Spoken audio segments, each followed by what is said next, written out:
the difference between submission and manipulation. The constant lies, content gaslighting, and just broken promises. Trust is a conscious choice. Healthy conflict is not gaslighting because life happens.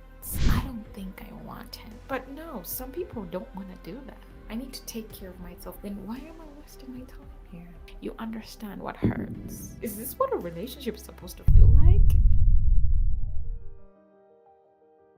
Today, we're going to talk about the unexpected ways heartbreak can lead to growth. So, a lot of the times when I get into contact with somebody who has just come out of heartbreak and somebody's like in their lives and they want to learn how to build a trust-based relationship and they're struggling, they don't understand that there's a benefit to having going through heartbreak. And today we are going to talk about this. When you have been through heartbreak, you understand. Let's start like that. You understand what hurts. You know that somebody took advantage of you. They probably didn't value your emotional needs. I don't know what it was. Maybe it was the need for monogamy, the need for communication, the need for support, whatever it was. Your heartbreak was the key. It is the compass, right? So sometimes people are like, no, I don't want to have, I wish I didn't have to have gone through that heartbreak. But I'm always on the other side grateful because now you know what to be on the lookout for. You know what you don't want to repeat. And for lack of a better way to say it, you know how bad it hurts when you compromise on certain things. So I'm going to go in and talk about some of the unexpected ways that we get to know that heartbreak was is the catalyst for growth for us. For me, I will start with, because I hear this from a lot of women and I've gone through it. They tell me heartbreak showed them the difference between submission and manipulation, because healthy submission, is a choice. It comes from respect. It comes from love. But manipulation comes from control.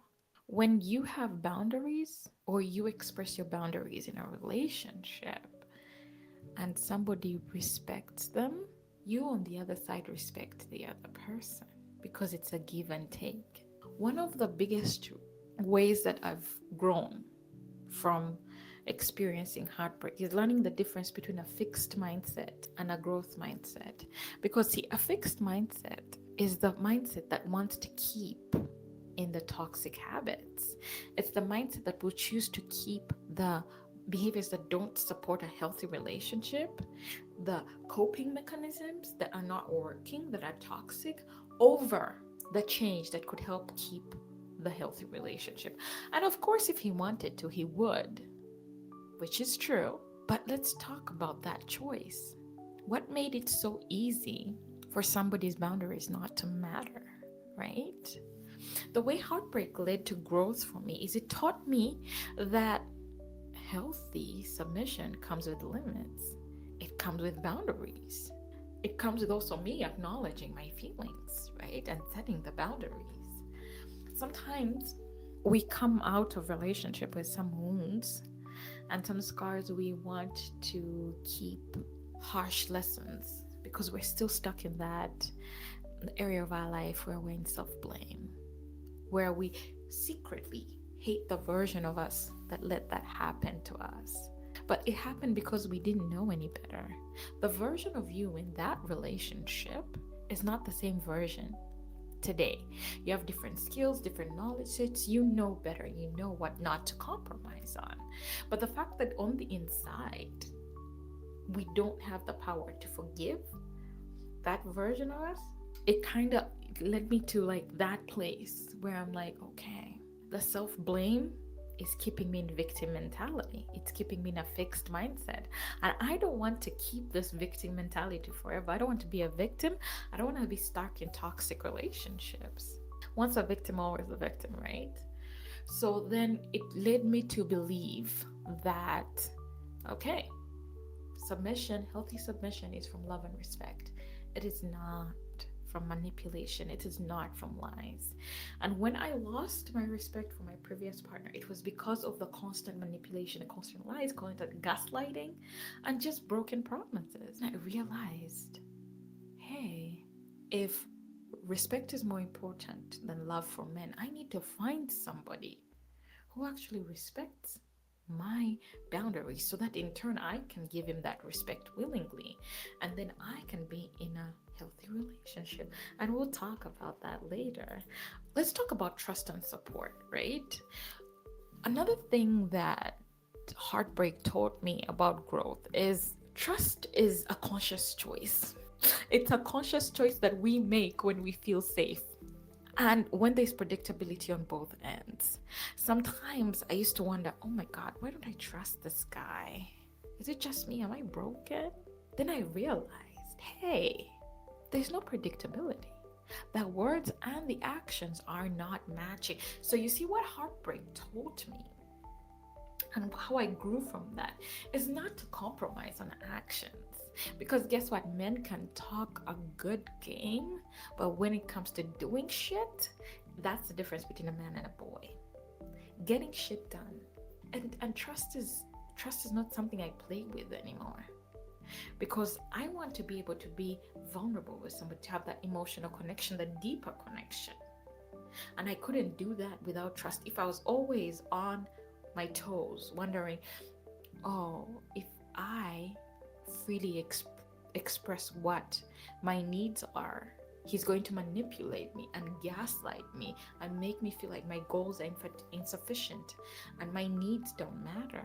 So I had to hide a version of me from that person because I didn't feel safe expressing it. So the growth that came from realizing, hey, in a relationship, I need trust. And I see it so many from so many of my clients. They come in and they're like, oh my God, I don't know why, but I'm feeling so triggered. I'm feeling so triggered by somebody, they do something that they're doing. And we try to figure out what's triggering them. And it comes down to the fact that this guy has some inconsistency, some lack of accountability there. And that's why you're not feeling safe. I learned not to play with my emotional safety when it comes to relationships. See, heartbreak is a blessing for me. Because guess what? At least I didn't have his kids. You know what I mean? At least I'm not in a relationship with him. At least I'm not tied to him or bound for all eternity. And believe me, some relationships feel like a jail cell. Some relationships feel like a prison.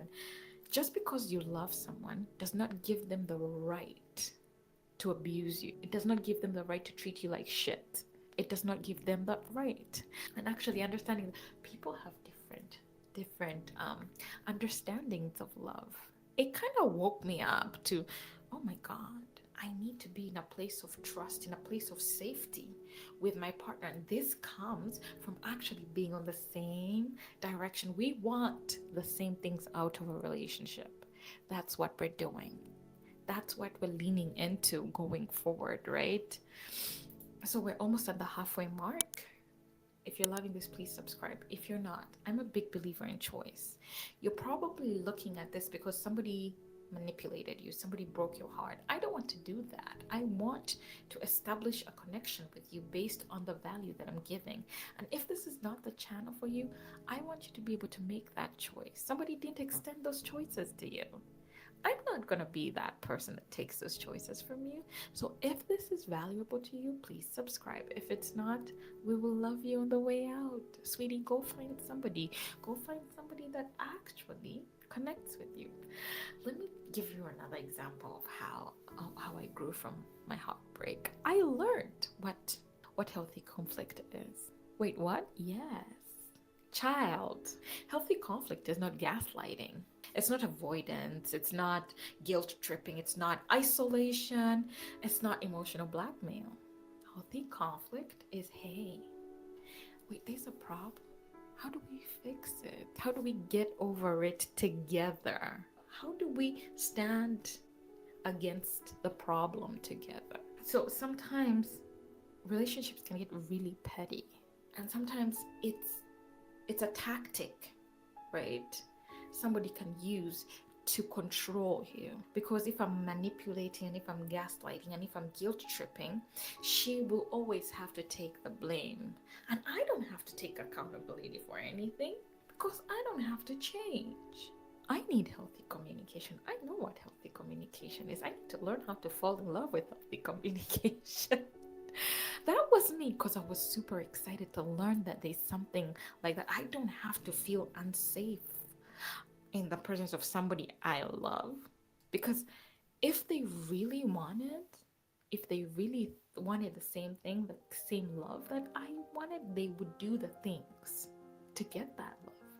And do the things is not just yada yada yada. It's actually following through with the behavior. My God, I cannot tell you enough how learning that behavior is a language changed all, like it changed my view on relationships.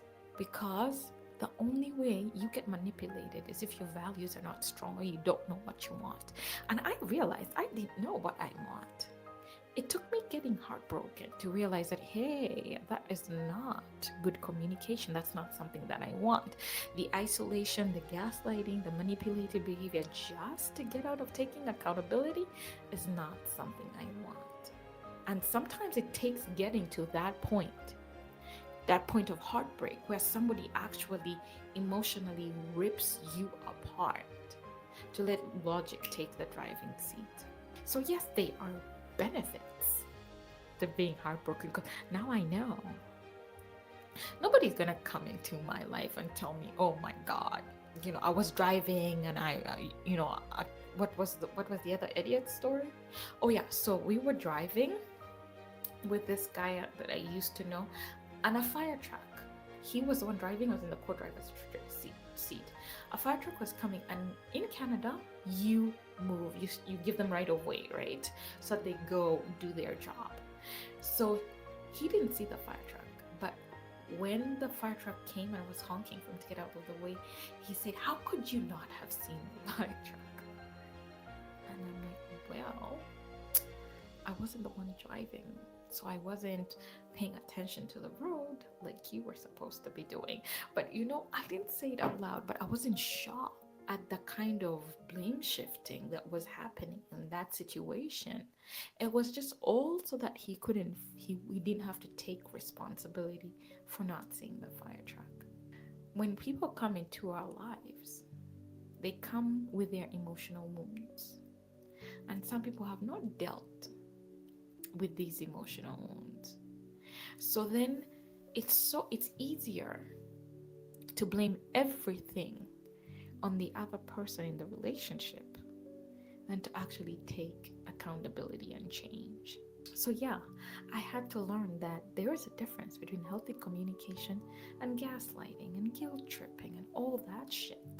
Let's talk about emotional needs, but to be specific, let's talk about empathy and being just a supportive partner. So when it comes to heartbreak and the growth that I've had from heartbreak, I understood that I need somebody who wants to be there because life happens. People die, people get sick. And if this is the moment that he chooses, he doesn't want to be in my life, I don't think I want him in my life. If there is a good reason for you to stay away, then communicate it. But just being unavailable when somebody needs you, it shows you that it's just a take relationship. And that's okay. It's okay for you, but you need to find somebody who's willing to sign up for that. Heartbreak can teach you that you can be in a relationship and be alone because your emotional needs are not being met. I have been so lonely in a relationship, and if you get it, you get it. Things like just having a friend, somebody you can talk to, a compassionate ear, or an emotional pillar when things go to shit in your life, when people die or you get sick. That's not asking for much. You need to have somebody. When you're looking for a trust-based relationship, you see the big role empathy plays. If somebody's not able to realize this is my partner's emotional needs, and I am willing to be the one that, does this for them. But no, some people don't want to do that. And that's okay. And I learned the hard way. I think it's my three P's. The principle: everybody is entitled to their belief system. That's the principle. The process is, I am not coming in to change your belief system. Mm-mm. I'm not going to mother you into loving me. Come on, let's not do that. And the purpose of that is, I also need to fill my cup. I need to take care of myself, because if I don't, who's coming to make my dreams come true? Who's coming to make sure that these things, these emotional needs that I have, are met? Who's coming? If I don't put up boundaries, if I don't actually communicate that this is something that I need, and actually attract and sustain a relationship with somebody that has the same things as a need, then why am I wasting my time here? You go through that, and then you're like, oh my God, damn, I need to know my emotional needs, because this is not happening again. It gets me so excited to see how far I have come, because I wasn't always like this. I wasn't always talking about relationships passionately and talking about trust passionately until I went through something. People died, and the person I thought that loved me didn't show up. 2 people in 6 months in my life died, and nobody showed up. And I was like, wow. Is this what a relationship is supposed to feel like? Damn, it's so lonely. When your emotional safety is not a priority. When it's like, oh, you can deal with that. But when it comes to me, anything that's important to me, you have to be there. Oh, yeah. Oh, yeah. So this has been the unexpected ways heartbreak can lead to growth. We've just covered 4, because these are the ones that really spoke up to me. But there are others. Of course, there are others. And there are things that I've not covered. So I'm going to go ahead and ask you to put that in the chat. If you do have a question for me, just drop it in the chat so that we can talk about it. Maybe in the next video. I'll see you soon. Bye.